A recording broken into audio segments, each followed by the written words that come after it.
إن الذين آمنوا والذين هادوا والنصارى والصابئين من آمن بالله واليوم الآخر وعمل صالحا فلهم أجرهم عند ربهم ولا خوف عليهم ولا هم يحزنون۔ حق تو یہ ہے کہ جو لوگ بھی خواہ وہ مسلمان ہو یا یہودی یا نصرانی یا صابی اللہ اور آخرت کے دن پر ایمان لے آئیں گے اور نیک عمل کریں گے، وہ اپنے پروردگار کے پاس اپنے اجر کے مستحق ہوں گے اور ان کو نہ کوئی خوف ہوگا نہ وہ کسی غم میں مبتلا ہوں گے۔ بنی اسرائیل پر اللہ تعالیٰ کے انعامات اور ان کی نافرمانیوں کے تذکرے کے بیچ میں یہ آیت کریمہ بنی اسرائیل کے ایک باطل گھمنڈ کی تردید کے لیے آئی ہے۔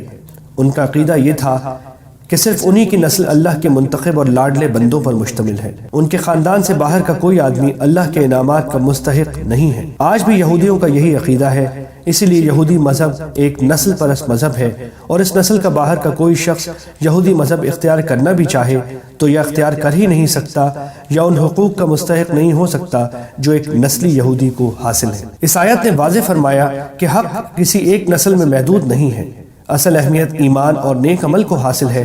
جو شخص بھی اللہ اور آخرت پر ایمان لانے اور عمل صالح کی بنیادی شرطیں پوری کر دے گا، خواہ وہ پہلے کسی بھی مذہب یا نسل سے تعلق رکھتا ہو، اللہ کے نزدیک اجر کا مستحق ہوگا۔ یہودیوں اور نصرانیوں کے علاوہ عرب میں کچھ ستارہ پرست لوگ رہتے تھے جنہیں صابی کہا جاتا تھا، اس لیے ان کا بھی ذکر کیا گیا ہے۔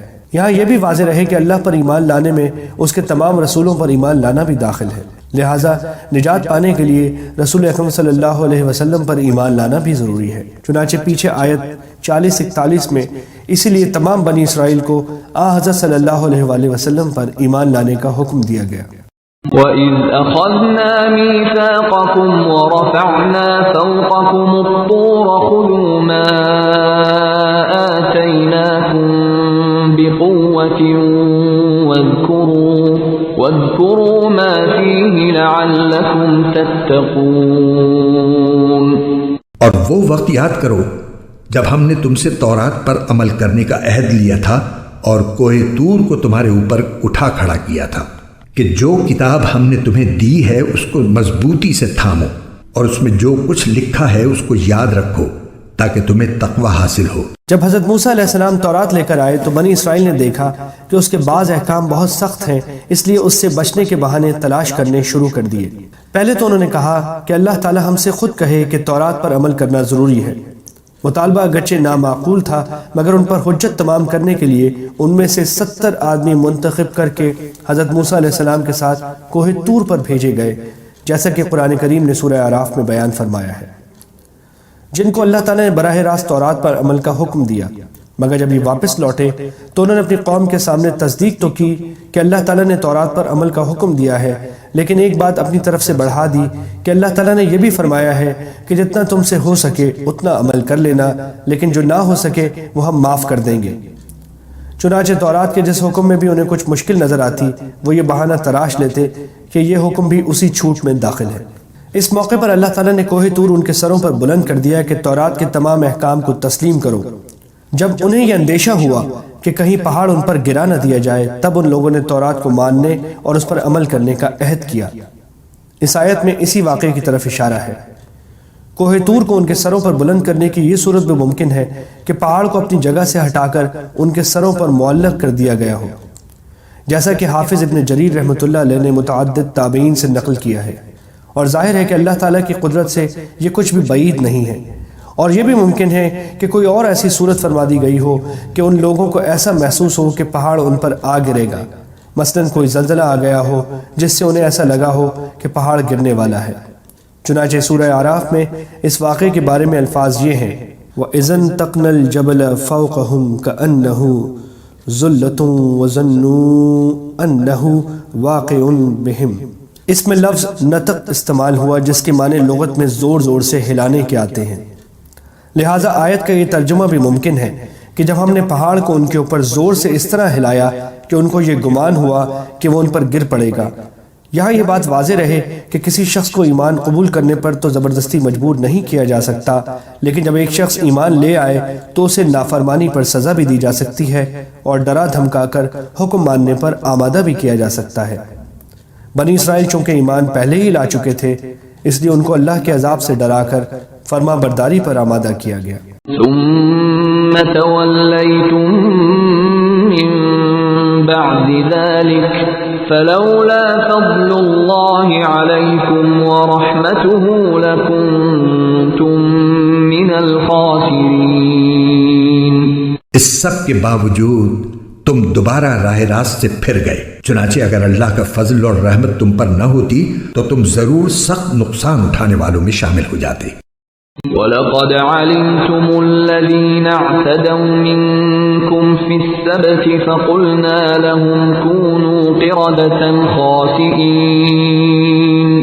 اور تم اپنے ان لوگوں کو اچھی طرح جانتے ہو جو سنیچر سبت کے معاملے میں حد سے گزر گئے تھے، چنانچہ ہم نے ان سے کہا تھا کہ تم دھتکارے ہوئے بندر بن جاؤ۔ سنیچر کو عربی اور عبرانی زبان میں سبت کہتے ہیں۔ یہودیوں کے لیے اسے ایک مقدس دن قرار دیا گیا تھا جس میں ان کے لیے معاشی سرگرمیاں ممنوع تھیں۔ جن یہودیوں کا یہاں ذکر ہے وہ غالباً حضرت داؤد علیہ السلام کے زمانے میں کسی سمندر کے کنارے رہتے تھے اور مچھلیاں پکڑا کرتے تھے۔ سنیچر کے دن مچھلیاں پکڑنا ان کے لیے ناجائز تھا، مگر شروع میں انہوں نے کچھ ہیلے کر کے اس حکم کی خلاف ورزی کرنی چاہی اور پھر کھلم کھلا مچھلیاں پکڑنا شروع کر دی۔ کچھ نیک لوگوں نے انہیں سمجھایا مگر وہ باز نہ آئے، بالآخر ان پر عذاب آیا اور ان کی صورتیں مسخ کر کے انہیں بندر بنا دیا گیا۔ اس واقعے کی تفصیل سورہ اعراف میں آنے والی ہے۔ فَجَعَلْنَاهَا نَكَالًا لِمَا بَيْنَ يَدَيْهَا وَمَا خَلْفَهَا وَمَوْعِظَةً لِلْمُتَّقِينَ۔ پھر ہم نے اس واقعے کو اس زمانے کے اور اس کے بعد کے لوگوں کے لیے عبرت اور ڈرنے والوں کے لیے نصیحت کا سامان بنا دیا۔ وَإِذْ قَالَ مُوسَى لِقَوْمِهِ إِنَّ اللَّهَ يَأْمُرُكُمْ أَن تَذْبَحُوا بَقَرَةً قَالُوا أَتَتَّخِذُنَا هُزُوًا قَالَ أَعُوذُ بِاللَّهِ أَنْ أَكُونَ مِنَ الْجَاهِلِينَ۔ اور وہ وقت یاد کرو جب موسیٰ نے اپنی قوم سے کہا تھا کہ اللہ تمہیں حکم دیتا ہے کہ تم ایک گائے ذبح کرو۔ وہ کہنے لگے کیا آپ ہمارا مذاق بناتی ہیں؟ موسیٰ نے کہا میں اس بات سے اللہ کی پناہ مانگتا ہوں کہ میں ایسے نادانوں میں شامل ہوں جو مذاق میں جھوٹ بولیں۔ جیسا کہ نیچے آیت 72 میں آ رہا ہے، یہ حکم ایک مقتول کا قاتل دریافت کرنے کے لیے دیا گیا تھا، اس لیے بنی اسرائیل نے اس کو مذاق سمجھا کہ گائے ذبح کرنے سے قاتل کیسے معلوم ہوگا۔ قالوا ادع لنا ربك يبين لنا ما هي قال إنه يقول إنها بقرة لا فارض ولا بكر عوان بين ذلك فافعلوا ما تؤمرون۔ انہوں نے کہا کہ آپ اپنے رب سے درخواست کیجئے کہ ہمیں صاف صاف بتائے کہ وہ گائے کیسی ہو۔ اس نے کہا اللہ فرماتا ہے کہ وہ ایسی گائے ہو کہ نہ بہت بوڑھی ہو نہ بالکل بچی، بلکہ ان دونوں کے بیچ بیچ میں ہو۔ بس اب جو حکم تمہیں دیا گیا ہے اس پر عمل کر لو۔ قالوا ادع لنا ربك يبين لنا ما لونها قال إنه يقول إنها بقرة صفراء فاقع لونها تسر الناظرين۔ کہنے لگے آپ اپنے رب سے درخواست کیجئے کہ ہمیں صاف صاف بتائے کہ اس کا رنگ کیسا ہو۔ موسیٰ نے کہا اللہ فرماتا ہے کہ وہ ایسے تیز زرد رنگ کی گائے ہو جو دیکھنے والوں کا دل خوش کر دے۔ قالوا ادع لنا ربك يبين لنا ما هي إن البقرة شابه علينا وإنا إن شاء الله لمهتدون۔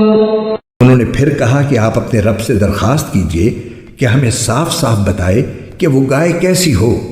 اس گائے نے تو ہمیں شبے میں ڈال دیا ہے اور اللہ نے چاہا تو ہم ضرور اس کا پتہ لگا لیں گے۔ قال إنه يقول إنها إنها بقرة لا ذلول تثير الأرض ولا تسقي الحرث مسلمة لا شية فيها قالوا الآن جئت بالحق فذبحوها وما كادوا يفعلون۔